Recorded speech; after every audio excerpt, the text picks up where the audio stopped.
Good morning po. Tayo po'y mag-aral ng salita ng Diyos. Aklat po ng Colosas chapter 1 verses 9 to 12. Kaya't mula nang marinig namin ito, patuloy naming idinadalangin sa Diyos na sana'y ipaunawa niya sa inyo ng lubusan ang kanyang kalooban sa pamamagitan ng karunungan at pangunawang kaloob ng Espiritu. Sa gayon, makakapamuhay na kayo ng karapat-dapat at kalugod-lugod sa Panginoon. Sasagana sa lahat ng uri ng mabubuting gawa at lalawak ang inyong pagkakilala sa Diyos. Idinadalangin din naming patatagin niya kayo sa tulong ng kanyang dakilang kapangyarihan upang inyong matiis na masaya at may pagtsatsaga ang lahat ng bagay.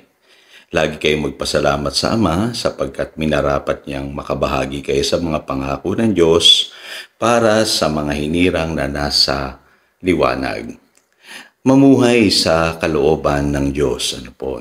Bakit po yan ang prayer ni St. Paul sa mga believers dun po sa lugar ng Colosas? Kasi isa po yan sa pinakamahalagang panalangin na dapat din nating ipanalangin sa ating buhay. Kailangan po ay ma-align po tayo sa kalooban ng Diyos. At alam niyo po, ang kasalanan po, inaalis tayo niyan sa kalooban ng Diyos. Kaya tayo tinutukso ng kaaway upang malayo tayo sa Diyos, maalis tayo sa kalooban ng Diyos at magkaroon tayo ng buhay na hindi maganda. Yan ang agenda ng kaaway. Lagi niyo pong tatandaan. Dahil pagka nagawa niya po na tayo po'y tuksuhin, tayo po'y magkasala, ay mamumuhay po tayo outside the will of God. Ngayon, pangalawang tanong, may patunay ba na ako'y nasa kalooban ng Diyos?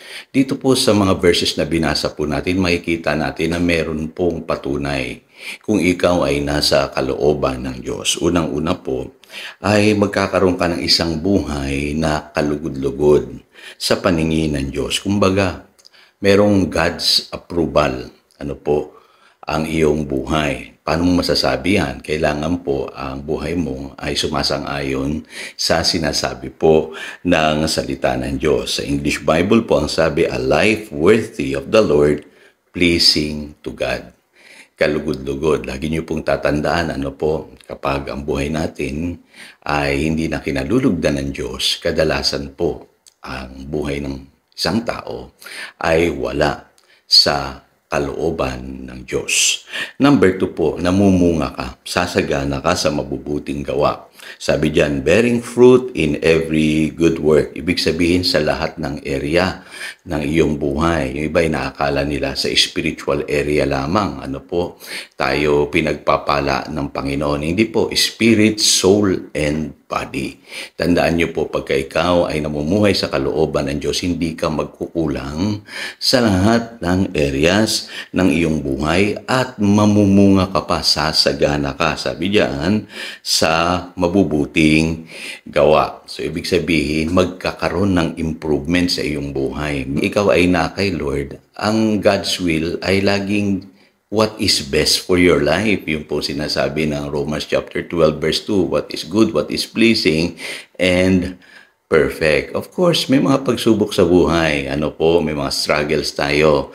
Pero ang Diyos po, i-bless niya pa rin tayo. Sa kabila ng lahat ng yan. Kasi malinaw po, sabi diyan, we will bear fruit in every good work. Pangatlong patunay o palatandaan, yung tayo po ay lalago in the knowledge of God. Lalawak ang ating pagkakilala sa Diyos. Mas ma-experience natin yung transformation sa atin pong spirito. Magiging Christ-like po tayo.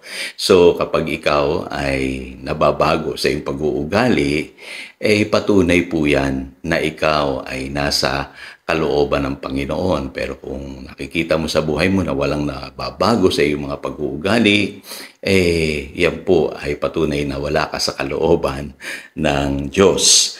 Pangapat po ay yung tayo pinalalakas ng kanyang kapangyarihan. At dito binanggit po kung bakit kailangan natin yung kapangyarihan ng Diyos upang tumatag po tayo. No po? Kasi hindi naman inaalis kaagad ng Diyos sa atin yung mga problema natin. Kung mapapansin nyo po, tinutulungan niya tayo.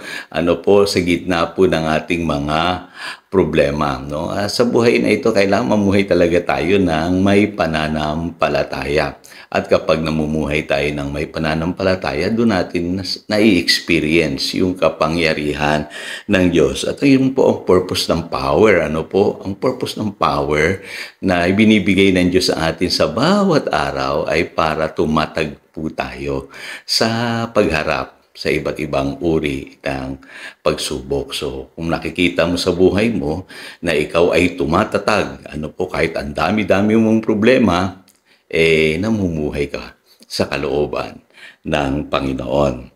Panghuli, ito mahalaga mga kapatid, ano po, ang isang patunay na tayo po ay nasa kalooban ng Panginoon, joyful po tayo, masayahin tayo at lagi tayong mapagpasalamat. Yan po ang katibayan na tayo po ay namumuhay sa kalooban ng Panginoon. Yes, there are problems, pero masaya tayo palagi. At lagi tayong nagpapasalamat sa ating Ama sa langit sa ginawa niya sa atin sa pamamagitan ng kanyang anak na si Jesus. Bakit naman tayo nagiging mapagpasalamat? Kasi nga po, katulad ng sinabi ko kanina, mas nararanasan natin yung ating inheritance, yung goodness ng Lord sa ating buhay. No po, resulta lamang po yan ng mga tinanggap nating blessing mula kay Lord. Ano po, kaya tayo po laging mapagpasalamat. At hindi lamang yan, ano po, hindi lang yung material blessing, kundi yung spiritual blessing. Alam mo sa buhay mo na may katiyakan ka na ang Diyos hindi kanya iiwanan, hindi pababayaan man. Kaya lagi kang nagpapasalamat sa Diyos. Okay? So, yan po ang mga patunay o katibayan na ikaw ay nasa kalooban ng Diyos. So again, ito si Pastor Jojo nagpapaalala upang daluyan tayo ng pagpapala, manatili tayo sa kanyang salita. Good morning.